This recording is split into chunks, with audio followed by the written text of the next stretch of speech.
Welcome back to another explainer. Today, we're going to do something a little different and unpack the staggering complexity of our modern world, specifically the hidden architects who actually built it.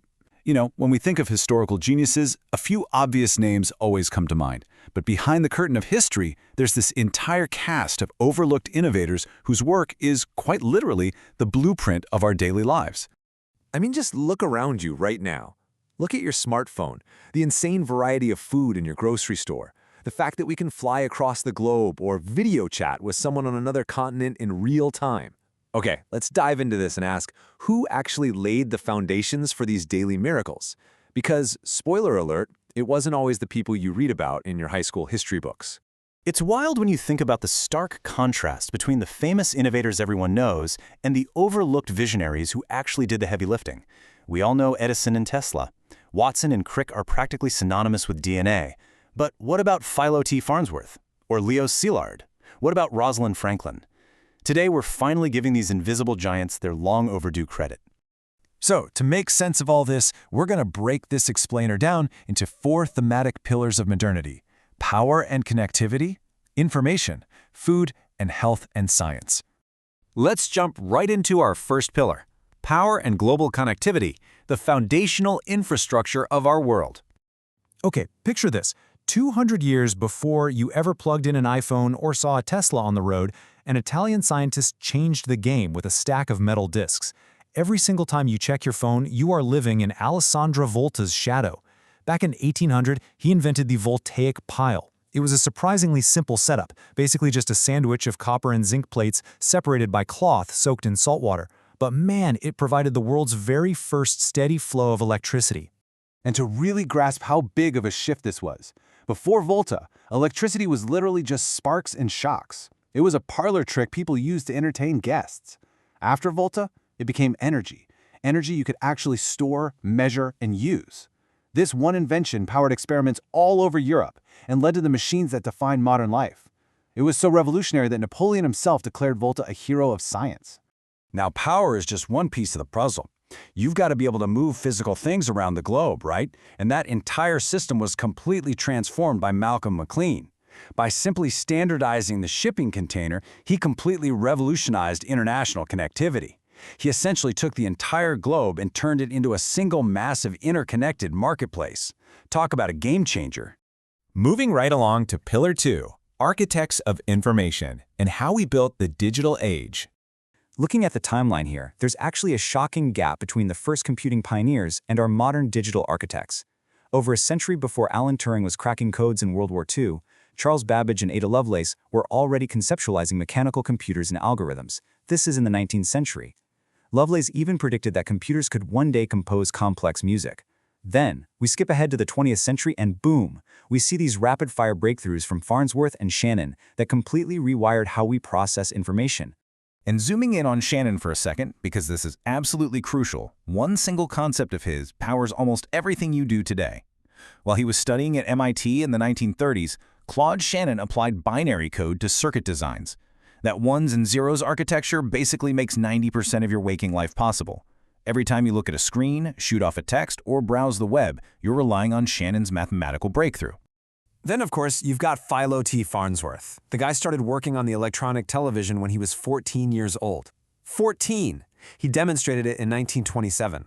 But unfortunately, corporate giants like RCA and David Sarnoff completely minimized his contributions and infringed on his patents.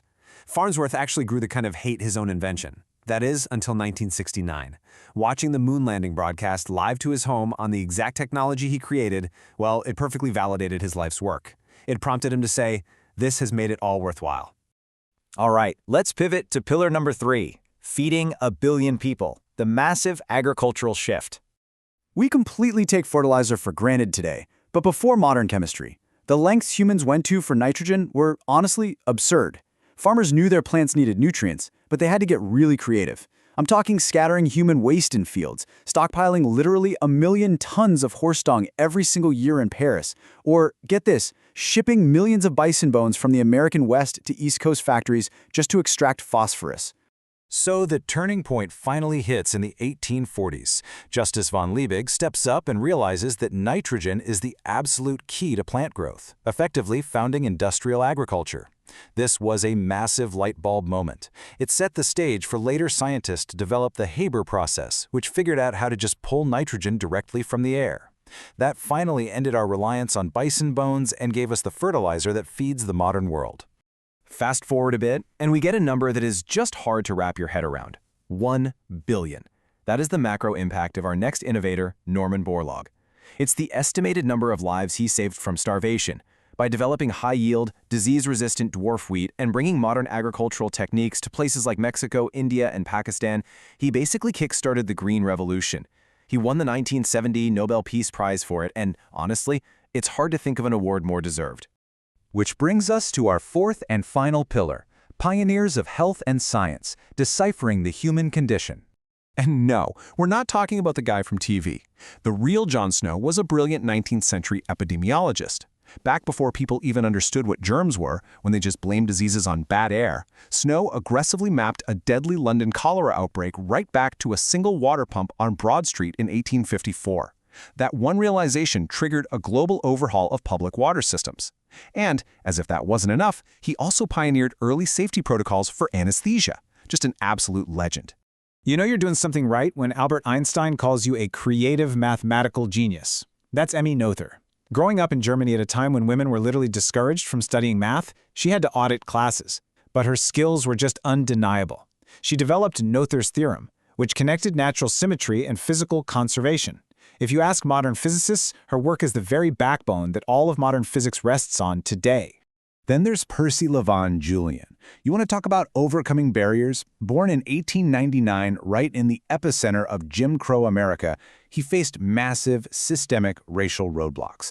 Yet, he became a trailblazing chemist, eventually securing around 130 patents. He figured out how to affordably synthesize steroids for asthma, arthritis, and even the birth control pill. His chemical breakthroughs absolutely reshaped modern medicine. And we for sure have to talk about Rosalind Franklin. Everyone knows Watson and Crick for DNA, right? But it was Franklin's groundbreaking X-ray diffraction imagery that actually confirmed that double helix structure.